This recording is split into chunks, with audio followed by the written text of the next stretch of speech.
women, both with a family history of diabetes. Both hitting milestone years in their journey with the disease. Both dedicated to improving the lives of those suffering from it. Two women in very different points in their lives. Both have seen amazing advancements in their lifetime for living with diabetes. Both have the same hope and the same dream of what the future holds.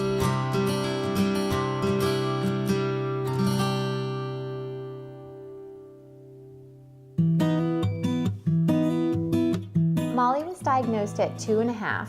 Because I have lived my whole life with my dad that had type 1 diabetes, I knew that people lived with diabetes and that they managed it. And so we learned what we had to learn, and then we did what we needed to do. My mother's dad had type 1 diabetes, so she kind of knew what to look for. She knew the warning signs and symptoms. And I remember learning how to inject insulin into oranges, because that's how they taught you to do injections. It was scary, and it's this whole different thing that's happening to your body, and you don't know why, and it's a very scary time. Because both Kim and Molly had grandfathers that suffered from diabetes, both of their families have seen an evolution from the dark ages of living with the disease to the new era of modern technology. When my dad was diagnosed in graduate school, they didn't even really know what it was. They put him on a 2,000 calorie a day diet, and when you needed to test your blood sugar, the information that it gave you was 8 to 10 hours old. He had to sharpen his own needles, and the syringes were made of glass, and you reused them and you boiled them. When I was diagnosed, it was 1986, so the glucose meters were huge. You know, it's this brick that you're carrying around. You had to take the shot at certain times a day, and then you had to eat at a certain time of day or you would drop too low or you'd run too high or whatever the case may be. So it was a very regimented time. You know, you were very much on a schedule at that point. When Molly was first diagnosed, the instances where young children were put on insulin pumps was fairly unusual. I think at the time, she might have been one of the youngest people in Nebraska to get one.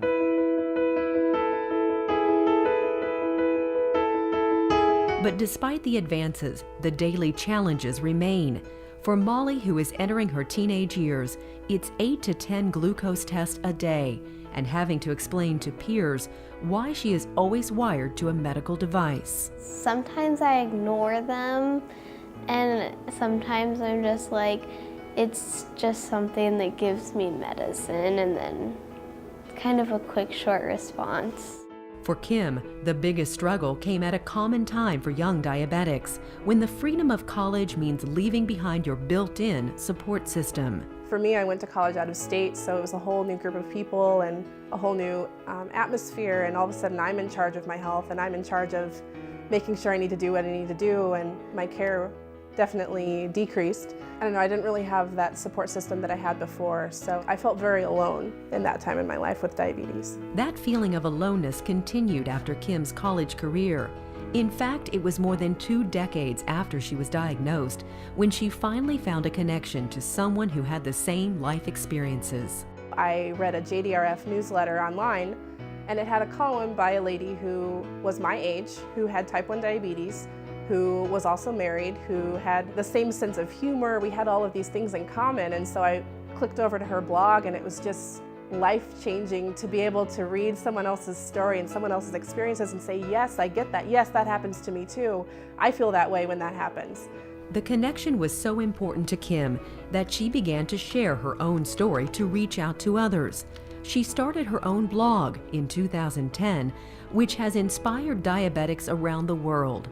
Her You Can Do This online video project encourages diabetics to share their story to help others and is featured prominently on the national JDRF website. I think my favorite part is getting the feedback from people, how they felt like they were the only one that this certain situation happened to, and then they read that it happened to me too, and it sort of changed their outlook on things.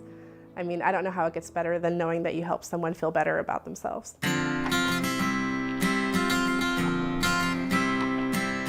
Molly's life is that of a typical busy teenager with a determination that serves her in all aspects of life. Molly is healthy and strong. Molly is a beautiful swimmer and a good student at school. It's difficult, this burden of management that you carry every day with diabetes. She's become a little bit older. She wants to do things independently. She wants to babysit and do things like that that are natural for someone her age. You know, there's a lot of conversations Sean and I have how to continue that sense of normalcy for her as she gets older.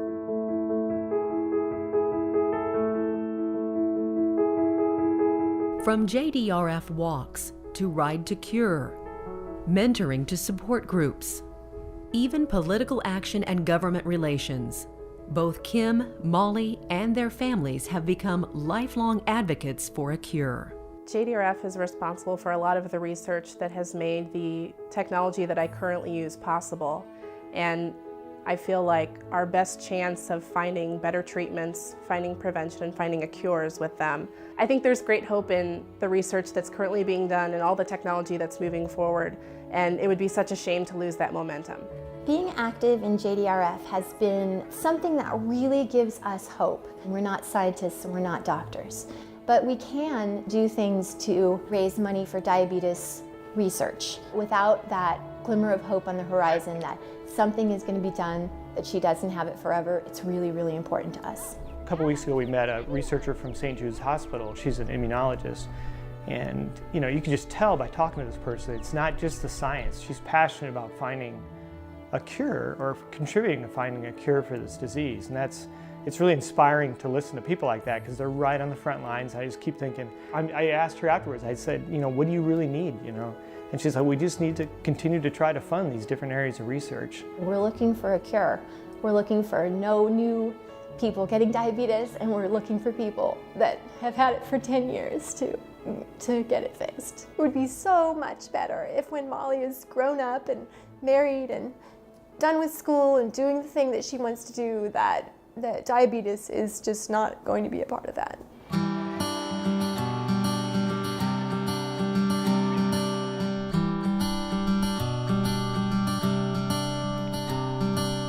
Two women, both experiencing success, both knowing there will be more struggles to come. Molly will soon enter her high school years, meaning greater independence and an opportunity to expand her interests and passions. Kim will continue to write and help inspire diabetics from around the world to share their story. Diabetes is sometimes feeling lost, frustrated, angry, or complacent. The fact that I blog about and advocate for diabetes doesn't make me an expert, nor does how long I've lived with it. I'm not a shining example of what to do or how to succeed at managing it. What I am is a person with diabetes sharing my story and trying hard and putting out there as many sides of this as I can. The good, the bad, the annoying, and the difficult. We do the best we can with it because that's all anyone can do. Because it's not about how many times you get knocked down, it's about how many times you get back up to keep fighting. Two women, both thriving with diabetes, both with dreams and hopes for the future, both hoping that part of that future is a cure.